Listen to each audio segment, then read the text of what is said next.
Hello students, welcome back to Atrategy. आज हम इलेक्ट्रोस्टैट्स का पार्ट 2 देखेंगे और शुरू करते हैं किसी भी चार्ज पार्टिकल के डायनेमिक्स के साथ।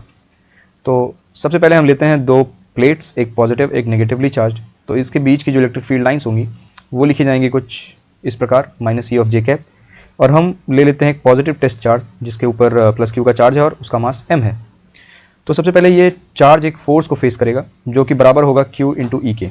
उसके बाद अगर हम न्यूटन्स का सेकेंड लॉ अप्लाई करें तो वहाँ से एक छोटा सा फॉर्मूला निकल के आता है, that is force equals to mass into acceleration. और हमें फोर्स पता है, यहाँ से हम एक्सेलरेशन इजीली निकाल सकते हैं, that is force upon mass. तो यहाँ से एक्सेलरेशन अपना निकल के आ जाएगा -QE अपॉन m जे कैप। अब सिंस हम जानते हैं कि जो थर्ड इक्वेशन ऑफ मोशन होता है वो होता है v square equals to u square plus 2as। और सिंस हम यहाँ इसको ऊपर से रेस्ट से छोड़ रहे हैं और y हाइट से, तो सिंस रेस्ट से छोड़ेंगे तो जो u है वो तो ऑटोमेटिक जीरो हो जाएगा। v square equals to 2as, s की वैल्यू यहाँ पे y है तो हम लिख सकते हैं v square equals to 2ay। यहाँ से a की वैल्यू अगर हम रखें that is -QE upon m, तो बहुत ईजिली हमें अपना v स्क्वायर मिल जाएगा जो कि होगा 2 times QE upon m into Y, एक नेगेटिव साइन के साथ। इस नेगेटिव साइन को हम इग्नोर कर सकते हैं क्योंकि ये हमें सिर्फ डायरेक्शन बता रहा है कि ये -j कैप में है। तो यहाँ से अपना v निकल आया। अब काइनेटिक एनर्जी की अगर हम बात करेंगे तो वो होता है हाफ mv स्क्वायर। अब v स्क्वायर तो यहाँ से है, तो अगर इसमें हम रखें तो kinetic energy will be half m into 2QEy upon m। m से m कैंसिल, 2 से 2 कैंसिल, तो जो अपना काइनेटिक एनर्जी होगा वो QE इंटू वाई के बराबर आएगा। तो ये जो है किसी भी चार्ज पार्टिकल का किसी भी इलेक्ट्रिक फील्ड में या किसी भी इलेक्ट्रोस्टैटिक फोर्स में जो भी डायनेमिक्स है, आपको जो भी कभी कैलकुलेट करना होगा, बस इससे ज़्यादा कैलकुलेट करने को नहीं आएगा। हम आगे बढ़ते हैं तो डायपोल की बात कर लेते हैं। सबसे पहले डायपोल होता क्या है, जैसे कि नाम से इसके क्लियर है, डायपोल्स यानी यहाँ पे दो पोल्स होंगे। जैसे मैग्नेट इज अ डायपोल, वहाँ पर एक नॉर्थ पोल होता है एक साउथ पोल होता है। सिमिलरली डायपोल में दो चार्जेस होंगे जो कि मैग्नीट्यूड में सेम होंगे लेकिन साइन में अपोजिट होंगे। जैसे यहाँ पर +Q चार्ज है तो दूसरा वाला -Q चार्ज होगा। डायपोल मूवमेंट क्या होता है? Dipole movement is nothing but जो इसके बीच का डिस्टेंस है उसको जब हम इसके चार्ज से मल्टीप्लाई करते हैं that is Q dot D, यानी कि Q into D is dipole. और ये हमेशा नेगेटिव चार्ज जो है वहाँ से पॉजिटिव चार्ज की तरफ जो डायपोल वेक्टर होता है वो रहेगा।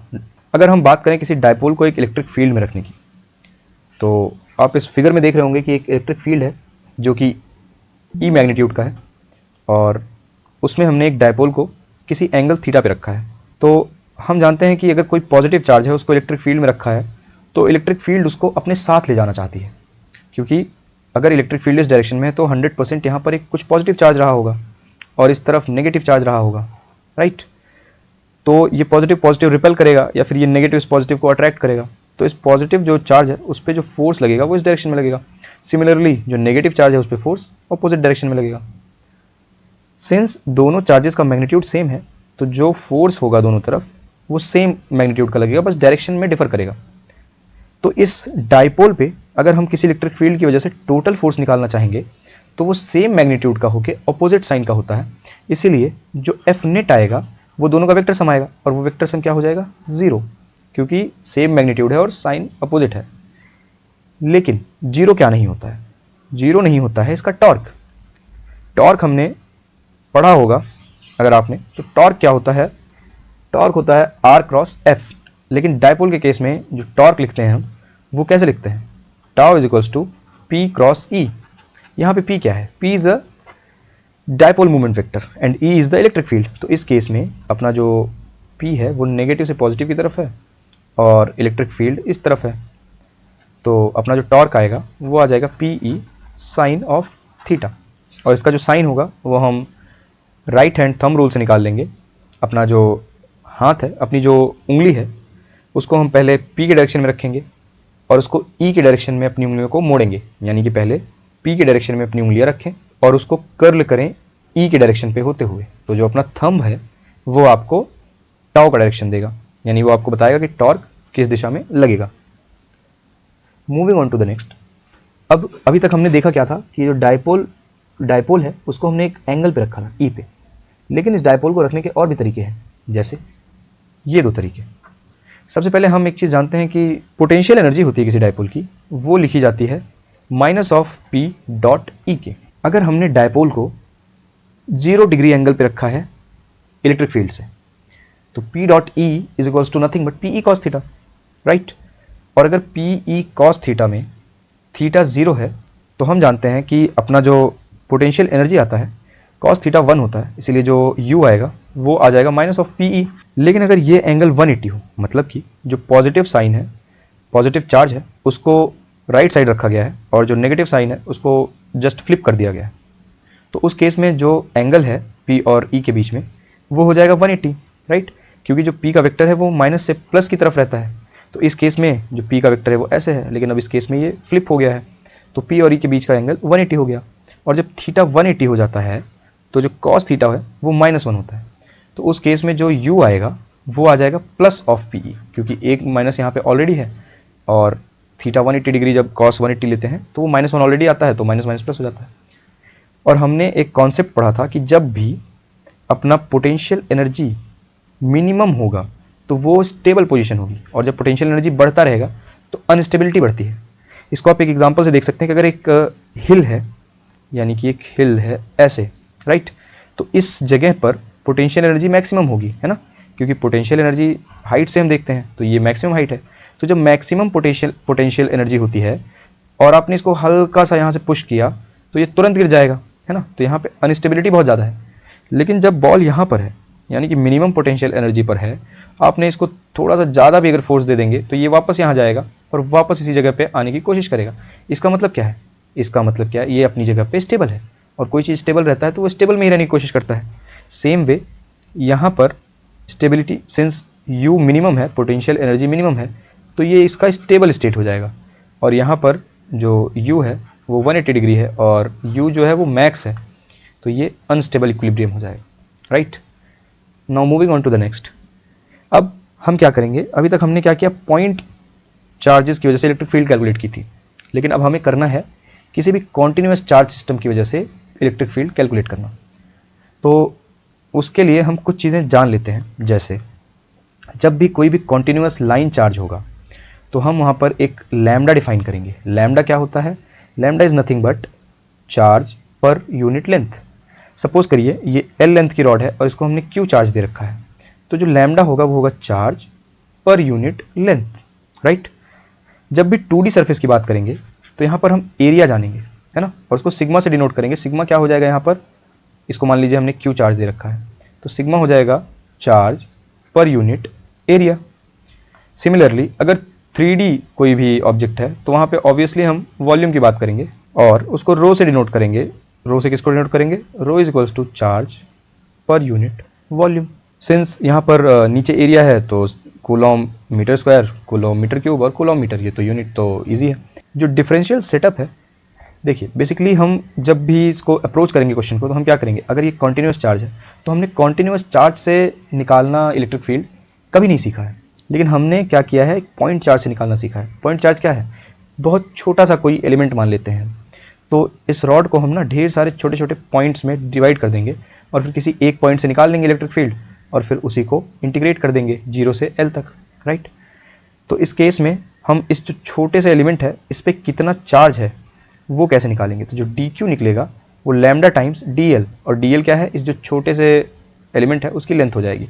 तो यहाँ से dq निकालेंगे, इसको इंटीग्रेट कर देंगे 0 से L तक। सिमिलरली जब 2D की बात आएगी तो dq सिग्मा इंटू da निकालेंगे, क्योंकि अब जो छोटा सा एलिमेंट लेंगे उसका एरिया आएगा, ना कि लेंथ आएगा। और सिमिलरली जब 3D की बात करेंगे तो छोटे से एलिमेंट का वॉल्यूम आ जाएगा। और फिर उस टोटल चार्ज निकालने के लिए अगर लाइन चार्ज है तो एक ही डायमेंशन में इसको इंटीग्रेट करना है, 2D है तो 2 डायमेंशन में इंटीग्रेट करेंगे और 3D है तो 3 बार इंटीग्रेट करेंगे। जो मास्टर इंटीग्रल है, यानी कि आपको हर जगह इंटीग्रेट कैसे करना है, आपको निकालना कैसे है किसी भी कॉन्टिन्यूस चार्ज सिस्टम की वजह से इलेक्ट्रिक फील्ड, तो एक चीज़ ये जान के रखिए, जो इलेक्ट्रिक फील्ड आती है वो आती है KQ/R² से। इलेक्ट्रिक फील्ड का जो फॉर्मूला है that is nothing but KQ/R², right. तो आप क्या करेंगे, एक छोटे से एलिमेंट की वजह से पहले इलेक्ट्रिक फील्ड निकालेंगे, फिर उसको इंटीग्रेट करेंगे ना पूरे पे, तो इस छोटे से इलेक्ट्रिक फील्ड, इस छोटे से एलिमेंट की वजह से जो इलेक्ट्रिक फील्ड आएगी वो आएगी, हाँ, ये K छोटा सा चार्ज यानी dQ/R²। पूरे रॉड की वजह से जो इलेक्ट्रिक फील्ड आएगी वो क्या आएगी, वो आएगी इस डी को इंटीग्रेट कर देंगे दोनों साइड, राइट। तो ये डी में बदल जाएगा और ये integration of K D Q upon R square, right. तो यहाँ से हमें अपना पूरा इलेक्ट्रिक फील्ड मिल जाएगा। अब कुछ एग्जाम्पल्स हम देखेंगे, कुछ एग्जाम्पल से हम निकाल के दिखाएंगे आपको कैसे होता क्या है, ठीक है। जैसे एक फाइनाइट रॉड है, इसके किसी एक्सियल पॉइंट पे हमको अगर इलेक्ट्रिक फील्ड कैलकुलेट करनी है तो हम कैसे करेंगे, तो हम सबसे पहले रॉड में एक छोटा सा एलिमेंट तोड़ लेंगे, राइट। इसकी लेंथ क्या होगी, dx। इस पूरे रॉड की लेंथ x नॉट से स्टार्ट होती है और x नॉट प्लस एल तक जा रही है, यानी टोटल जो लेंथ है वो l है। अब ये जो dx एलिमेंट हमने काटा है, इसकी डिस्टेंस ओरिजिन से x डैश है। तो सबसे पहले हम क्या करेंगे, इस dx पे कितना चार्ज है ये पता करेंगे, क्योंकि पूरे रॉड पे तो q चार्ज है और जो चार्ज पर यूनिट लेंथ है यानी कि जो अपना लैम्डा है वो q अपॉन एल हो जाएगा, राइट। तो जो डी होगा अपना, उसको कैसे लिखेंगे, उसको लिखेंगे लैम्डा टाइम्स dx, और जो अपना r है इस केस में वो x डैश है। r क्या होता है, r होता है ओरिजिन से कितने डिस्टेंस पे वो एलिमेंट है, यानी कि आप किस पॉइंट पे, सॉरी ओरिजिन नहीं, आप जिस पॉइंट पे इलेक्ट्रिक फील्ड उस एलिमेंट की वजह से मेज़र करना चाहते हैं उसके और एलिमेंट के बीच का जो लेंथ है उसी को हम r कहते हैं। तो यहाँ पे जो r है वो x डैश के बराबर है, तो यहाँ से अपना dq मिल गया। अब हम क्या करेंगे, अब सबसे पहले हम इस dq की वजह से जो छोटा सा de आएगा यहाँ पर वो निकालेंगे। वो कैसे निकालेंगे, वो निकालेंगे k dq upon R square, right. अब हमें de मिल गया है, अब हमें कुछ नहीं करना, इस de को इंटीग्रेट कर देंगे तो हमें e मिल जाएगा। लेकिन हम इंटीग्रेट कहाँ से कहाँ तक करेंगे, तो हम जानते हैं कि ये जो रॉड है वो x equals to X naught से शुरू हो रही है और x नॉट प्लस एल तक जा रही है। तो हम इसको इंटीग्रेट करेंगे x नॉट से x नॉट प्लस एल तक, राइट। तो इसको एलिमेंट की लिमिट लग जाएगी x नॉट से x नॉट प्लस एल तक, और जब इसको इंटीग्रेट करेंगे तो हमें मिलेगा E इज इक्वल्स टू के Q upon x not plus L. ये आएगा अपना इलेक्ट्रिक फील्ड।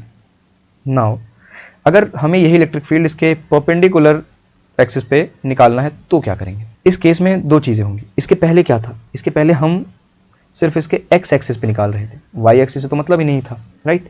लेकिन यहाँ पर एक्स वाई दोनों आ जाएगा। तो सबसे पहले हम इंट्यूशन से, सिमेट्री से देखेंगे, इस dx की वजह से इस पी पॉइंट पे जो इलेक्ट्रिक फील्ड वेक्टर आएगा वो इस डायरेक्शन में आएगा। सिमिलरली इस dx की वजह से जो इलेक्ट्रिक फील्ड वेक्टर आएगा वो इस डायरेक्शन में आएगा।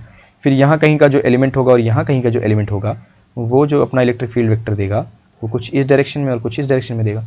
तो ओवरऑल अगर हम इंट्यूशन से देखेंगे तो इसको जब वेक्टर को रिजॉल्व किया जाता है किसी अपने कंपोनेंट्स में, तो इस वेक्टर को जब रिजॉल्व आप करिएगा तो यहाँ से dx आएगा और ये dy आएगा। सिमिलरली इसके अपोजिट वाले वेक्टर को रिजॉल्व करिएगा तो यहाँ dx आएगा और ये dy आएगा। सिंस ये दोनों एलिमेंट जो है वो सेम चार्ज कैरी करेंगे, सेम डिस्टेंस पे हैं, तो होगा क्या, ये जो x एक्सिस वाले हैं दोनों इलेक्ट्रिक फील्ड ये आपस में कैंसिल आउट हो जाएंगे और y एक्सिस वाले ऐड ऑन हो जाएंगे, राइट। तो अब हम क्या करेंगे, अब हम सबसे पहले दो छोटे छोटे एलिमेंट लेंगे रॉड पे, यहाँ से एक dx लेंगे, यहाँ से एक dx लेंगे, राइट। और इस p पॉइंट पे इसकी वजह से इलेक्ट्रिक फील्ड कैलकुलेट करेंगे। तो इस dx की वजह से जो इलेक्ट्रिक फील्ड इस पॉइंट पे आएगा वो de आएगा, और वो de किसके बराबर होगा, k dq upon R square. और इस केस में r क्या है, r है p से लेके इस dq तक की डिस्टेंस, राइट। अब सिंस x एक्सिस का 0 हो गया, हम सिर्फ y एक्सिस की बात करें। y एक्सिस पे जो बात करेंगे, यहाँ से इलेक्ट्रिक फील्ड इस डायरेक्शन में आएगा। अब ये थीटा है तो वर्टिकली अपोजिट एंगल से ये थीटा हो जाएगा, राइट। तो जो इलेक्ट्रिक फील्ड का y कंपोनेंट आएगा वो आ जाएगा de cos थीटा, राइट। और जो de cos थीटा होता है, cos थीटा में हम जानते हैं कि ये जो छोटा सा ट्रायंगल बनाएंगे और यहाँ से थीटा निकालेंगे, तो जो cos थीटा आएगा वो आएगा y अपॉन r के बराबर, राइट। तो अब सारी वैल्यूज जब यहाँ पे पुट करेंगे dq की, dq वापस से हम लैम्डा एक डिफाइन करेंगे, चार्ज पर यूनिट लेंथ, और dx से मल्टीप्लाई कर देंगे इसको लैम्डा को, तो हमारा dq आ जाएगा। और dq की वैल्यू यहाँ पे पुट करेंगे तो हमें अपना dy मिल जाएगा जो कि इतना आएगा। अब हम r निकालेंगे। देखिए इसमें प्रॉब्लम क्या है, इस क्वेश्चन में प्रॉब्लम ये है कि जैसे जैसे हम इसको इंटीग्रेट करेंगे वैसे वैसे हमारा क्या वेरी करेगा, वैसे वैसे हमारा वेरी करेगा ये लेंथ, और उसके साथ साथ वेरी करेगा हमारा r, राइट। क्योंकि यहाँ से यहाँ तक का r अलग होगा, यहाँ से यहाँ तक का r अलग होगा और यहाँ से यहाँ तक का r अलग होगा। तो एक साथ अगर दो दो वेरिएबल है तो हमें दो बार इंटीग्रेट करना पड़ेगा। तो उसकी जगह हम एक सिंपल सा अप्रोच लेते हैं कि सारे वेरिएबल को किसी एक वेरिएबल में इंटरचेंज कर लें और उसके बाद इंटीग्रेट कर दें, ठीक है। तो हम सबको r में चेंज करेंगे और इंटीग्रेट कर देंगे। ज्योमेट्री से हम जानते हैं कि जो r है वो कुछ ये बनेगा, और फिर इंटीग्रेट कहाँ से कहाँ तक करेंगे, ये क्वेश्चन है। तो हम देख रहे हैं जो रॉड की लेंथ है वो -l/2 से शुरू होकर l/2 तक जा रही है, तो इसका इंटीग्रेशन का लिमिट होगा -l/2 से लेके l/2 तक, राइट। और जो फाइनल आंसर आएगा e का y वो आएगा कुछ ये, और इसके नीचे ही हम लिखेंगे कि e का जो x है वो बराबर है 0 के। एक बार इसको हम देख लेते हैं कि कैसे करना है, राइट, क्योंकि अभी तक हमने अप्रोच देखा, अब फाइनली ये एक एग्जाम्पल के तरीके से करके भी देख लेते हैं। हमने यहाँ पे जो अप्रोच डिस्कस किया था वो क्या किया था कि दो एलिमेंट्स एक साथ लिए और -l से l तक इंटीग्रेट कर दिया। अब इसी क्वेश्चन को करने का एक दूसरा अप्रोच क्या हो सकता है कि हम एक ही डिफरेंशियल एलिमेंट लें और उसको इंटीग्रेट करें यहाँ से पूरा यहाँ तक, राइट। तो इसमें क्या होगा, हम जो इंट्यूशन से यहाँ पे हमने इंट्यूशन से क्या किया था, जो x वाले कंपोनेंट हैं उनको 0 कर दिया था, लेकिन यहाँ पर हम वो मैथमेटिकली करेंगे 0, है ना। और यहाँ पे हमने क्या किया है, रॉड को थोड़ा सा अपने कन्वीनियंस के हिसाब से घुमा के रख लिया है, y एक्सिस में रॉड को रख लिया है। यहाँ पे रॉड x एक्सिस में पड़ा हुआ था तो x कंपोनेंट इसका 0 हो रहा था। अब यहाँ पे अगर मैंने रॉड को y एक्सिस में रख दिया है तो यहाँ पे अगर देखेंगे तो जो इसका y कंपोनेंट होगा वो 0 हो जाएगा कैंसिल आउट होके, और बचेगा सिर्फ x कंपोनेंट, ठीक है। तो कंफ्यूज मत होइएगा क्योंकि रॉड को हमने बस अलाइनमेंट चेंज कर दिया है, कुछ अलग नहीं किया है।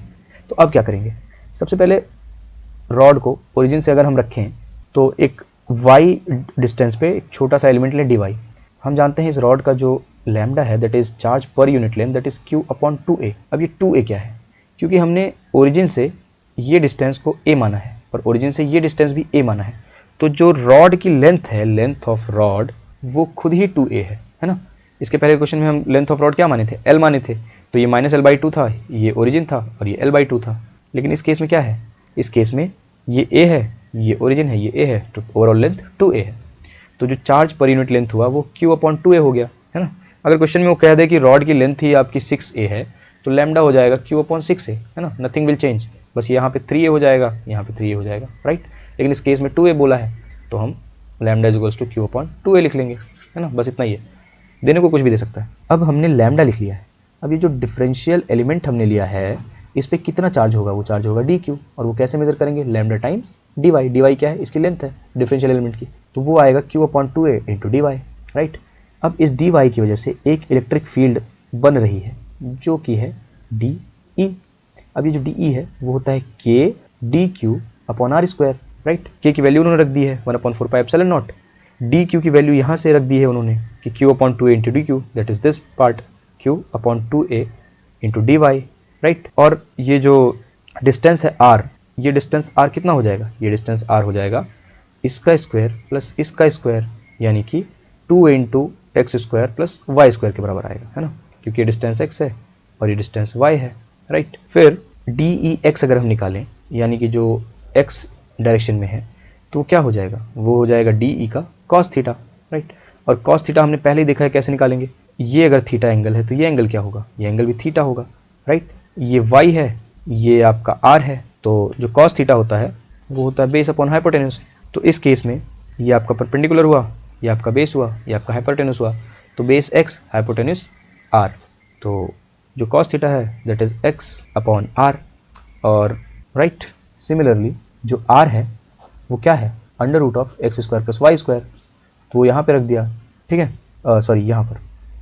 और सिमिलरली इन्होंने dEy भी लिख लिया है that is -dE times sine theta, तो कुछ ये आया।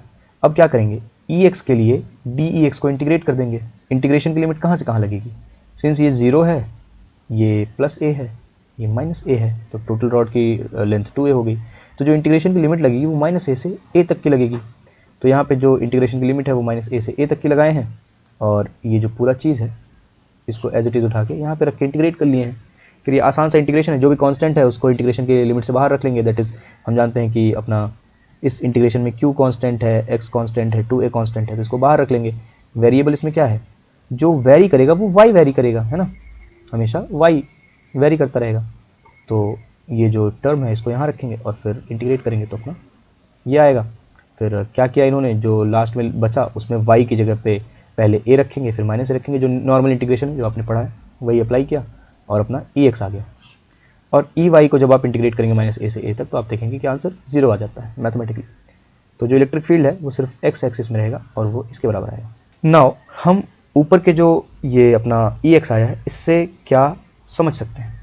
इससे हम एक चीज़ ये समझेंगे कि अगर जो x है वो a से बहुत ज़्यादा बड़ा हो जाए, यानी कि ये जो डिस्टेंस है ना, जहाँ पे आप इलेक्ट्रिक फील्ड पता कर रहे हैं, मान लीजिए हम यहाँ पता कर रहे हैं, तो ये जो डिस्टेंस हो जाएगा ये a से बहुत ज़्यादा बड़ा हो जाएगा, है ना। तो हम क्या मान लेंगे, अगर आप इसको थोड़ा सा विजुलाइज़ करना चाहें तो कुछ ऐसे विजुलाइज़ कर सकते हैं कि जो सूरज है यानी कि जो सन है वो छोटा सा तो है नहीं, उसका रेडियस है, उसका डायमीटर बहुत ज़्यादा है, बहुत ही बड़ा होता है सन। लेकिन जब सन से अर्थ की डिस्टेंस बहुत ज़्यादा है तो हमें सन एक छोटा सा पॉइंट दिखाई देता है। सिमिलरली ये जो रॉड है, अगर इसकी जो लेंथ है वो इस डिस्टेंस से बहुत कम हो जाए, यानी कि ये डिस्टेंस इस रॉड से बहुत ज़्यादा बड़ा हो जाए, तो ये रॉड अपने को छोटा सा ऐसे पॉइंट की तरह दिखाई देगा।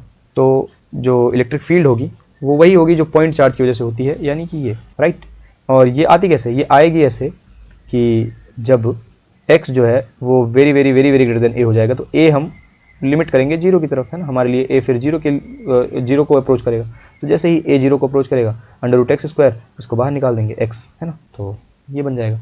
सिमिलरली अगर हम रॉड को ही बड़ा बड़ा बड़ा ऐसे बनाते जाएं, है ना, यानी कि बहुत ही ज़्यादा बड़ा बना दें, इन्फिनिटी को अप्रोच करा दें, तो जो इलेक्ट्रिक फील्ड होगा वो बचेगा λ/2πε0r, है ना। अब ये कैसे आएगा, ये आएगा Ex हमारा ये रहेगा, फिर हमने क्या किया है, इसको लैम्डा को बड़ा बनाते बनाते बहुत ही ज़्यादा बड़ा कर दिया है, तो फाइनली जो x² होगा, x² ये टर्म छोटा हो जाएगा और ये a² बहुत बड़ा टर्म है, तो ये टर्म जीरो को अप्रोच करेगा, है ना, क्योंकि जो x है वो बहुत छोटा है और a को हमने क्या किया है, इसको बहुत बड़ा बना दिया है। तो इसको आप ऐसे एज्यूम कर सकते हैं कि ये 1 है, इसके अपॉन में 1 0 0 0 0 0 पता नहीं कितना जीरो कर दीजिए, है ना, तो ये जीरो बन जाएगा। तो एज ये जीरो अप्रोच करेगा तो जो अपना Ex होगा वो कुछ इस प्रकार आ जाएगा। Now moving to some ring and disc, है ना। अभी तक हमने क्या किया था, अभी तक हम निकाल रहे थे पॉइंट चार्ज की वजह से, अब हम रिंग और डिस्क के वजह से निकालेंगे इलेक्ट्रिक फील्ड। तो जैसे हमने अभी रॉड में देखा था कि सिमेट्री की वजह से एक एक्सिस का इलेक्ट्रिक फील्ड कैंसिल आउट हो जाता है, सिमिलरली हम रिंग में भी देख सकते हैं कि ये रिंग है और ये z एक्सिस है, तो सिमेट्री की वजह से यहाँ पर जो dq है, फिर यहाँ पर जो dq होगा, उसकी वजह से यहाँ पर जो सिमेट्री बनेगी उसकी वजह से इसके जो सामने वाले इलेक्ट्रिक फील्ड्स होंगे वो कैंसिल आउट हो जाएंगे, है ना। तो अगर ये अप्रोच छोड़ ही दें, हम क्या करें, जो बाद में हमने दूसरा अप्रोच सीखा है कि एक छोटा सा एलिमेंट लेंगे और उसकी वजह से फिर पूरा इंटीग्रेट करेंगे। तो छोटा सा जो एलिमेंट है अपना dq, हम वो उठाते हैं, फिर क्या करेंगे हम फिर इस dq की वजह से जो इलेक्ट्रिक फील्ड बनेगी किसी भी पॉइंट, मान लीजिए P पर, वो निकाल लेंगे और फिर उसको इंटीग्रेट कर देंगे इस पूरे सर्कमफेरेंस पर, राइट। और फिर इस इलेक्ट्रिक फील्ड के भी दो कंपोनेंट हम कर सकते हैं इजीली, एक अलोंग एक्सियल एंड दूसरा रेडियल, है ना। तो अब हम ये देखते हैं कि हम ये करेंगे कैसे। तो एक रिंग है, राइट, और इस रिंग को हमने टिल्ट करके एक्स एक्सिस पे अब हम इसकी वजह से इलेक्ट्रिक फील्ड निकालना चाहते हैं एट अ पॉइंट P। तो हमने क्या किया, सबसे पहले ऐसे किसी भी क्वेश्चंस में हमें ज़रूरत पड़ती है चार्ज पर यूनिट लेंथ की, राइट। तो सबसे पहले हम क्या डिफाइन करेंगे, हम डिफाइन करेंगे charge per unit length, that is lambda. And इस केस में इस रिंग की टोटल जो लेंथ होगी उसके सर्कमफेरेंस के बराबर होगी, दैट इज 2πr, और इस पर हमने जो चार्ज डाला है वो q के बराबर डाला है, तो जो लैम्डा आएगा वो q/2πr आएगा, राइट। अब हम एक छोटा सा फिर एलिमेंट तोड़ेंगे जिसकी लेंथ होगी dl और उसके ऊपर जो चार्ज होगा वो dq होगा। तो dq क्या है, dq will be this lambda into इसका जो लेंथ dl है वो, राइट। तो इस dq की वजह से एक छोटा सा इलेक्ट्रिक फील्ड इस पॉइंट P पे बनेगा, दैट इज DE। और इस DE को दो कंपोनेंट में हम तोड़ेंगे, एक तोड़ेंगे DEx और फिर एक तोड़ेंगे DEy में। तो जो DEx होगा वो फिर से DE cos थीटा और जो y होगा वो होगा DE sin थीटा। तो हम DE क्या लिखते हैं, DE लिखते हैं k और जो छोटा सा dq है अपॉन r², राइट। और इस केस में r क्या होगा, इस DL से इस P पॉइंट का distance, that will be r। और ये r कैलकुलेट कैसे करेंगे, क्योंकि r तो हम जानते नहीं है, हम जानते हैं कि एक्सिस से ये जो पॉइंट है वो कितना दूर है ना, सेंटर से, और हम रेडियस जानते हैं इस रिंग का, तो पाइथागोरस थ्योरम से हम r निकाल लेंगे, राइट। अब हम DEx निकालना चाहते हैं, क्योंकि हम सिमेट्री से देख सकते हैं कि जो y एक्सिस वाला होगा वो जीरो होगा, क्योंकि इस dl की वजह से इधर जाएगा, इस dl की वजह से जो चार्ज होगा उसके अपोजिट जाएगा और ये कैंसिल आउट होकर ऐसे पूरा जीरो हो जाएगा। तो हम बाय इंट्यूशन देख सकते हैं, या फिर हम यहाँ से जो DE निकाले उसका DEx निकालेंगे और फिर सिमिलरली DEy निकाल के उसको भी इंटीग्रेट करके जीरो से कहाँ तक, जीरो से 2πr तक हम इंटीग्रेट करके हम देख सकते हैं, ठीक है। लेकिन अभी छोड़िए, अभी हम क्या करते हैं, इंट्यूशन से हम जानते हैं कि जीरो है तो लिख सकते हैं डायरेक्ट। अब हम DEx देखते हैं, DEx will nothing but DE cos theta, right. तो सबसे पहले हम DE रखेंगे, फिर cos थीटा क्या है। अब इस ट्रायंगल में आप देखिए थीटा ये है, राइट। तो ये इसका हो जाएगा परपेंडिकुलर, ये हो जाएगा बेस और ये हो जाएगा हाइपोटेन्यूज। तो जो कॉस थीटा है इसका that is nothing but base upon hypotenuse, hypotenuse यानी आर, और आर की जगह हम लिख सकते हैं X square plus R square, ठीक है। तो ये इसका हो जाएगा कॉस थीटा। तो ये लाइन समझ आ गई, राइट। अब इसको सिंप्लीफाई अगर करेंगे तो वो कुछ इस तरीके से लिखा जाएगा, ये जो नीचे दोनों डिनोमिनेटर है इनको मर्ज करके X square plus R square है यहाँ पर, फिर इसको मर्ज करेंगे और फिर कुछ हम इसको ऐसे लिख सकते हैं, राइट। हमारा जो छोटा सा डी ई आया है वो इतना आ गया। अब क्या करेंगे, इस डी ई को हमें इंटीग्रेट कर देना है और इंटीग्रेट करके हमें अपना आंसर मिल जाएगा कि इस पूरे रिंग की वजह से कितना इलेक्ट्रिक फील्ड प्रोड्यूस होगा इस पॉइंट पर in the direction of X, Y axis पे, तो वाई डायरेक्शन में तो कैंसिल आउट हो जा रहा है। तो हम क्या करेंगे, अब हमने इतने छोटे की वजह से निकाला है, तो ये पूरा लेंथ कितना है, ये पूरा लेंथ है 2 पाई आर। तो इसको इंटीग्रेट करेंगे 0 से लेके कहाँ तक, 2 पाई आर तक, है ना। तो जैसे ही हमने इसको 0 से 2 पाई आर तक इंटीग्रेट किया, इसका आंसर ये आ गया, राइट। नाउ अब कुछ पॉइंट्स आप देख लें। सबसे पहला कि ई एक्स 0 हो जाएगा एट एक्स बराबर 0, क्योंकि आप इसमें अगर x को 0 करते हैं तो यहाँ से x अगर 0 होता है तो ये पूरा 0 हो जाएगा, और जो कि समझ में भी आता है क्योंकि किसी भी रिंग के सेंटर में जो है सिमेट्री की वजह से इलेक्ट्रिक फील्ड कैंसिल आउट हो जाएगी और 0 हो जाएगी। फिर जो ई एक्स है वो इतना आ जाएगा if X is very very very very large than R. फिर से वही केस है, अगर ये एक्स बहुत लंबा हो जाएगा तो ये पॉइंट चार्ज की वजह से पॉइंट चार्ज की तरह बिहेव करेगा और फिर वही आंसर आ जाएगा। E x will be maximum where d E x upon d x is 0। तो मैक्सिमम मिनिमम निकालना हमने बहुत पहले ही सीखा था कि अगर जैसे कोई भी एक फंक्शन दिया हुआ है बेसिकली और हमें उसका मैक्सिमा या मिनिमा पूछा है तो हम कैसे निकालते थे। हम सबसे पहले उसको सपोज करिए यही फंक्शन दिया है the E that E X is this, so find the X where E x will be maximum and minimum both question. तो हम सबसे पहले क्या करते थे, हम सबसे पहले इसको एक बार डिफ्रेंशिएट कर लेते थे, राइट। और फिर वहाँ पे मान लीजिए हमें कुछ आंसर मिल गया, m मिल गया, फिर हम इसको दोबारा डिफ्रेंशिएट करते थे, ठीक है, और दोबारा मान लीजिए इसमें n मिल गया, राइट। तो पहले वाला आंसर हमें याद है ना, m मिला था, ठीक है, एक बार डिफ्रेंशिएट करने पे।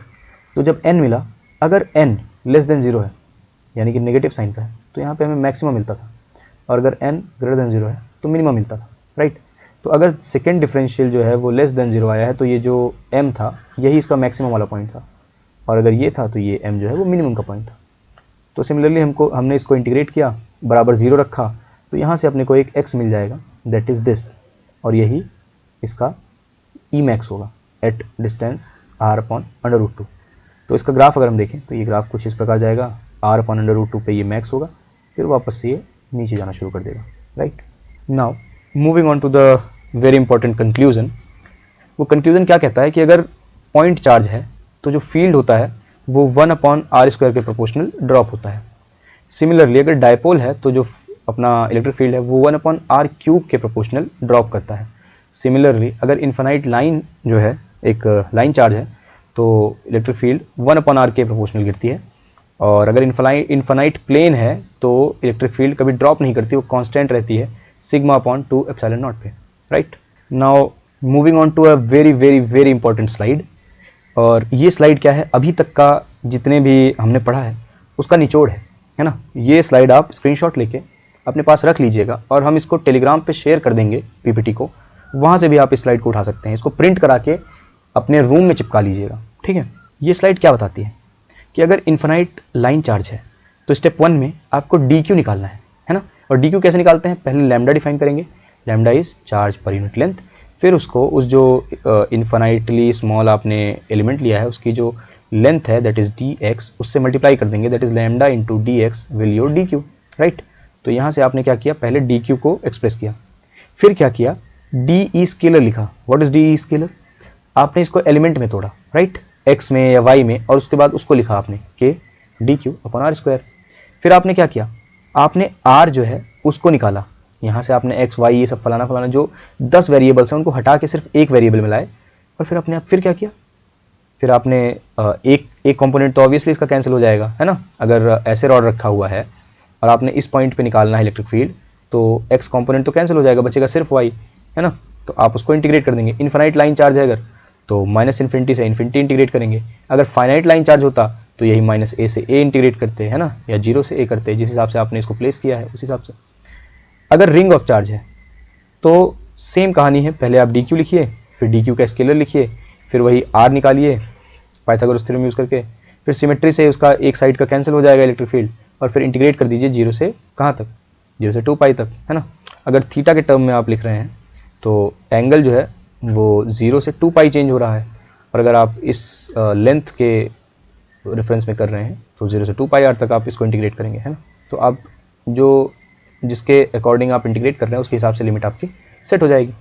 और सिमिलरली अगर यूनिफॉर्मली चार्ज डिस्क है, तो कोई भी डिस्क है अगर, जैसे कि यहाँ पे ये जो डिस्क है इसको हम ढेर सारे रिंग्स का कलेक्शन मान सकते हैं ना, infinitely ring of different radius अगर एक साथ ऐसे रखी जाए तो ये अपनी डिस्क बन जाती है। तो सबसे पहले हम डिस्क की वजह से जो इलेक्ट्रिक फील्ड है वो कैलकुलेट करना जानते हैं किसी पी पॉइंट पर। तो एक डिस्क की वजह से वो पी पॉइंट पर इलेक्ट्रिक फील्ड निकालेंगे, फिर उसको उसके कंपोनेंट्स में तोड़ेंगे, फिर क्या करेंगे, इसी को 0 से लेके r तक इंटीग्रेट कर लेंगे, तो हमें पूरे डिस्क की वजह से ये इलेक्ट्रिक फील्ड मिल जाएगी, राइट।